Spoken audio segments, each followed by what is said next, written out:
नवौं गाउँसभाका अध्यक्षज्यू, उपाध्यक्षज्यू, प्रमुख प्रशासकीय अधिकारीज्यू, यस नवौं गाउँसभामा आउनुभएका सम्पूर्ण सभासद साथीहरू, राष्ट्र सेवक कर्मचारी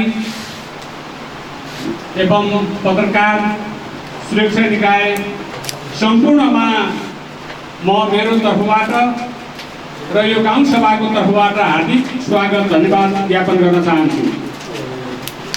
हामी यो नवौं गाउँसभामा आइरहँदा 8औं गाउँसभासम्मको सबै प्रक्रियालाई हेर्दा अहिले धेरै चुनौतीहरू हाम्रो बीचमा छन्। आज नीति कार्यक्रम र बजेट हामीले पास गरिरहेका छौँ। हामीले पहिलो गाउँसभाबाट योजनाबद्ध हिसाबले 8औं गाउँसभामा आइसक्दाखेरि जति हाम्रा योजनाहरू थिए ठ्याक्कै त्यसको डबलको हाराहारीमा अहिले 9औं गाउँसभामा हामीले योजनाहरू पास गरेका छौँ। हामीलाई धेरै समय छैन। अब हाम्रो लगभग यो कार्यकाल अब 8-10 महिनाको हाराहारीमा होला। मैले साथीहरूसित फर्केर भन्नुपर्छ, खास गरेर यो बजेटलाई हामीले प्रत्येक टोलमा र अध्यक्ष उपाध्यक्षज्यूले वितरण गरेको खुद्रा बजेटलाई पनि टोलमै काम गर्नको लागि अति चुनौती छ र हामीले बाध्यता छ आफ्ना टोलका सबै कुराहरू माग भए बमोजिम पेश गर्नुपर्ने अवस्था छ। त्यसमा हामीले पनि दोहोरेका छैनौँ, अरू कसैलाई दोष छैन र यी कुराहरूलाई हामीले अत्यन्त गम्भीर हिसाबले लानको लागि र यो बजेट हामीले पूर्ण रूपमा हाम्रै पालामा कार्यान्वयन गर्न र अर्कोको पालामा अल्यार नगराउनको लागि मुख्यतया अध्यक्षज्यू, उपाध्यक्षज्यू, प्रशासनिक प्रमुख र प्राविधिकज्यूहरूले गम्भीर हिसाबले लिदिन अनुरोध गर्न चाहन्छु। मूलत अहिले हामीले बजेट मार्फत 20% जुन राख्ने गरेका थियौँ त्यो हटायौँ। बजेट मार्फत पेश गर्नुभएकोमा उपाध्यक्षज्यूप्रति म हार्दिक सम्मान व्यक्त गर्न चाहन्छु र हामीले सकेसम्म छिटोभन्दा छिटो इस्टिमेट तयारी गर्न सक्यौँ भने योजनाहरू सम्भवतः हामीले असोजबारमै सुरु गर्ने गरी 3 महिनाभित्र सिद्ध्याउने गरी हामीलाई यो कार्यान्वयन गर्ने पक्षलाई जिम्मा दिनुभयो भने हामीले त्यो गर्न सक्ने सम्भावनाहरू छ र हामीले अहिलेसम्म सुरुबाट 74-75बाट हामीले सम्हालिरहँदा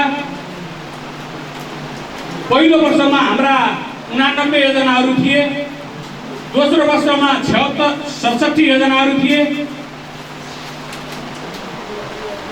र लगभग पहिलो वर्षमा अझ बढी थिए किनभने हामीले झन्डै 50भन्दा हाराहारीको बढीमा योजनाहरू गऱ्यौँ र हामीले 8औं गाउँसभामा आइपुग्दाखेरि झन्डै 500 भन्दा बढी योजनाहरू सम्पन्न गरेका छौँ। कतिपय वार्डहरूमा सम्पन्न नभएको अवस्था पनि एका दुई योजनाहरू छन्। यो बीचमा हामीले धेरै कामहरू गरेका छौँ। हामी प्रचारमुखी भएनौँ, हामी फेसबुकमा दिनेमुखी भएनौँ, हामीले चाहिँ हरेक सञ्चार माध्यमलाई पनि त्यो दिन सकेनौँ। हामीले गरिरहँदाखेरि बाहिर यो गाउँपालिकाले अहिलेसम्म के गर्यो भन्ने विषयहरू व्यापक चर्चाको विषय बनेको छ। हामीले एउटै मात्र काम गर्न हामीले भ्याएनौँ, सकेनौँ अथवा हाम्रो बजेटले धानेन। हामीले गाउँपालिकासँग पिच यही समयमा गरिसक्नुपर्ने थियो, त्यति मात्रै बाँकी छ। कोभिडको कारणले र विभिन्न कारणले त्यो रोकिएको कुरा अब हुने कुरा हामीलाई जानकारी भइसकेको अवस्था छ र नत्र भने हामीले न्यूनतम आवश्यकताहरू परिपूर्ति गर्ने कामहरू प्रशस्त गरेका छौँ। हामीले चाहिँ स्वास्थ्य क्षेत्रमा अत्यन्त महत्त्वपूर्ण काम गरेका छौँ। प्रधानमन्त्री रोजगारले काम गरेको छ, शिक्षाले काम गरेको छ, कृषि पशुले काम गरेको छ। अब हामीले निर्माणाधीन धेरै कुराहरू गर्न बाँकी छ। औद्योगिकरण गरेका छौँ, खेल मैदानहरू गरेका छौँ र खास गरेर हामीले जनताको आवश्यकतालाई उपभोक्ताको आवश्यकतालाई हेरेर प्रत्येक टोलमा टनलहरू वितरण गऱ्यौँ, हामीले हाते ट्र्याक्टरहरू वितरण गऱ्यौँ, मेसलिनी सामानहरू धेरै वितरण गरिरहेका छौँ। अघि नै साथीहरूले मौरीका घरका कुराहरू उठाउनु भएको थियो, त्यो पनि हामीले तालिम दिएर मौरीको लागि पनि अनुदान दिएका छौँ।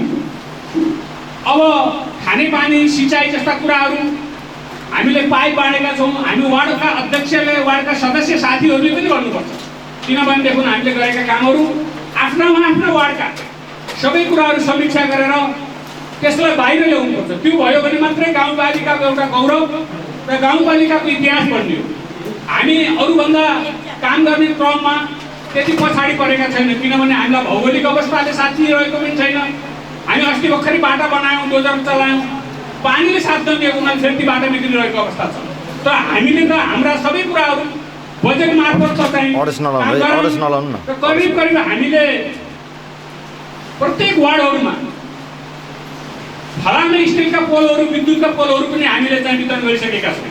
अब लगभग हाम्रो वार्डमा भन्नुपर्दा काठे पोलहरू विस्थापित भइरहेको अवस्था छ 5 नम्बर वार्डको हिसाबमा, र 5 नम्बर वार्ड र 2 नम्बर वार्डमा ल्याब सञ्चालन भएको छ।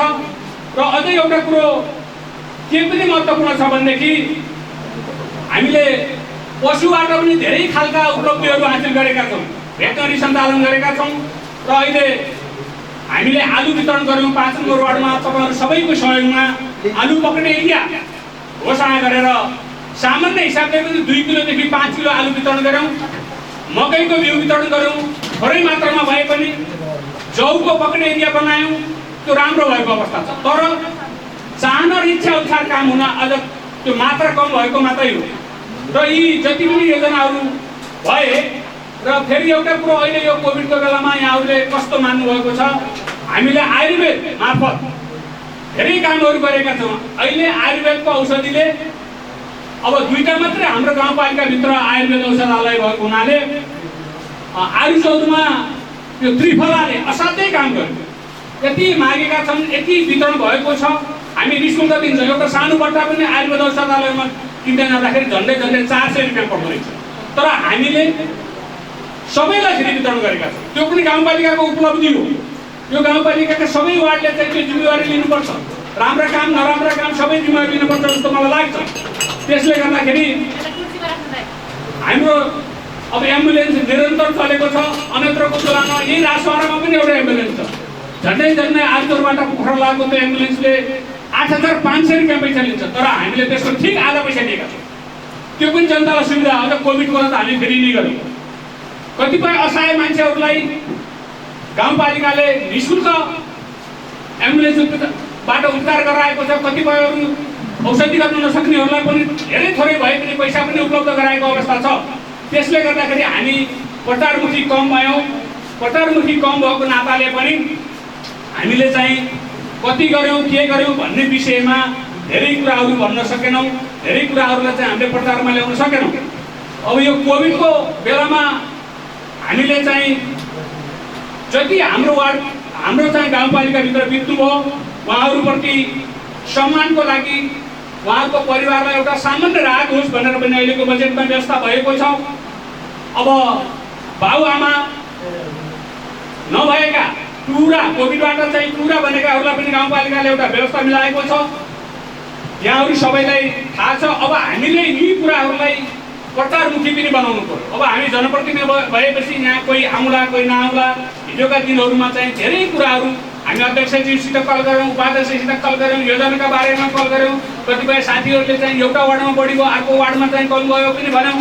तर ती सबै कुराहरू गाउँपालिकाभित्रका विकसित घटनाक्रमहरू अब हामीले यसलाई चाहिँ प्रचारमुखीको रूपमा अगाडि लान र बनाउनुको लागि म साथीहरूलाई र यो सभामा उपस्थित सबै साथीहरूलाई मैले अनुरोध गर्न चाहन्छु। र हामीले खास गरेर अर्जुन चौपारी गाउँपालिकाको 5 नम्बर वार्डमा ल्याब जसरी सञ्चालन गरेका छौँ, असाध्यै त्यहाँको सबै उपभोग गर्ने उपभोक्ताहरू, त्यहाँका चाहिँ वार्डका सबै आदरणीय दाजुभाइ दिदीबहिनीहरू सन्तुष्टि हुनुहुन्छ। त्यसरी नै अरू पनि सन्तुष्टि हुनु होला जस्तो मलाई लाग्छ। कर्मचारीहरू रात दिन खट्नु भएको छ। यो कोभिडको बारेमा पनि सुरक्षादेखि लिएर स्वास्थ्यकर्मीदेखि लिएर सबै जनप्रतिनिधिदेखि लिएर सबै खट्नुभयो। अहिले हामीलाई असाध्यै कमजोरी अवस्थामा बनाएको यो कोभिडको कारणले करिब करिब हाम्रो बजेट पनि त्यतातिर पनि हामीले लगाउनु पर्यो र त्यसले गर्दाखेरि यी सबै कुराहरूमा अब हामीले गर्ने दिनमा यो बजेटको चुनौती असाध्यै छ र यो चुनौतीलाई सामना गर्न सबै एक ढिक्काका साथ अगाडि लाग्नुपर्छ भन्ने मेरो भनाइ छ। र हामीले त्यो चाहिँ 5 नम्बर वार्डमा ल्याबमा त्यो अक्सिजन टेस्ट के अरे त्यो पनि अक्सिजन पनि हामीले व्यवस्था मिलाएका छौँ एउटा संस्था मार्फत। म यो गरिमामय यो गाउँ सभामा जानकारी गराउन चाहन्छु। काठमाडौँबाट एउटा संस्थाले हामीलाई त्यो चाहिँ मेसिन पनि दिएको छ। सम्भवतः भोलि हाम्रो यो ठाउँमा चाहियो भने पनि त्यो हाम्रै क्षेत्रभित्र भएको हुनाले त्यो जहाँ पनि प्रयोग गर्न सक्ने सम्भावनाहरू छन् र अब सबै साथीहरू लाग्नुभएको छ। अब हामी सबै हाँसी खुसीका साथ यो 8-10 महिनाको बिचमा काम गर्ने कुरामा सहकार्यका साथ अगाडि जानुपर्ने जरुरी छ। र मैले मूलभूत रूपमा प्राविधिक साथीहरूलाई सहजीकरण एकदम सजिलोसितले अब एउटा गुनासो पनि छ मैले भन्नै पर्ने हुन्छ। यो हाम्रो ठाउँमा मैले यस्ता कुराहरू भनेको र मैले गर्दिनँ किनभने कर्मचारीको पनि बचाउ हामीले गर्नुपर्छ, जनप्रतिनिधिको पनि कर्मचारीले बचाउ गर्नुपर्ने हुन्छ। हरेक ठाउँमा हाम्रा चुनौतीहरू हरेक ठाउँबाट आउँछन्, हरेक ठाउँबाट हिलोछप्ने कामहरू पनि हुन्छन्। तर प्राविधिकहरूले अबको इस्टिमेट गर्दाखेरि असाध्यै सरल हिसाबले पैसा नकाट्ने गरी किनभने अब 1 लाखको काम छ 70,000 60,000 रुपियाँ मूल्याङ्कन हुन्छ। हेर्नु समस्या कस्तो छ त्यसलाई चाहिँ मध्यनजर गरिदिन म आग्रह गर्दछु। मूलभूत रूपमा अब झन् चाहिँ माथि जाने 5, 6, 4 यी लेकका वार्डहरू यहाँबाट दूरी पनि कम छ। एउटा ट्र्याक्टरलाई यहाँ 5,000 रुपियाँमा बालुवा खस्छ भने हामी कहाँ 13,000 पर्छ यही बालुवा लाँदाखेरि। यी सबै कुराहरूलाई अध्ययन गरेर प्राविधिक साथीहरूले पनि सहयोग गर्नुहुनेछ र यो हाम्रो कार्यकाल पूर्ण रूपमा तपाईँहरूको हातबाट पनि सफल हुनेछ। अध्यक्ष उपाध्यक्षज्यू पनि यो कार्यकाल सफल भएको हामीले चाहिँ सुन्नेछौँ। यहाँहरू जसरी कर्मचारीहरूले हामीलाई सहयोग गर्नुभयो हरेक ठाउँमा कर्मचारीहरूको गुनासो एकातिर जनप्रतिनिधिको गुनासो एकातिर छ तर हाम्रो गाउँपालिकामा कहिल्यै पनि त्यो सुन्न पाएनौँ, हामी सुन्न परेन। त्यसले गर्दाखेरि पनि के छ भने कर्मचारीहरू आउने जाने हो, जनप्रतिनिधि 5 वर्ष हो। कतिपय ठाउँहरूमा हामीले पर्वततिर सुन्छौँ कर्मचारीहरूले यी जनप्रतिनिधि केवल 5 वर्षका मात्रै हुन् भन्ने खालको गुनासोहरू पनि हामीले सुनेका छौँ। तर हामीले कर्मचारीसित त्यस्तो खालको कहिल्यै